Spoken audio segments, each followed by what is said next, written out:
যে জিনিসটা আমাকে বিরক্ত করে তা হলো তার আচরণ।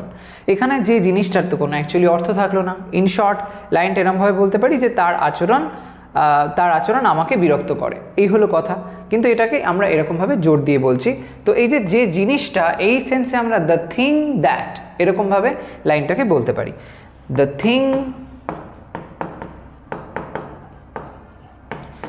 থিং দ্যাট বিরক্ত করে মানে বদার করে, বদার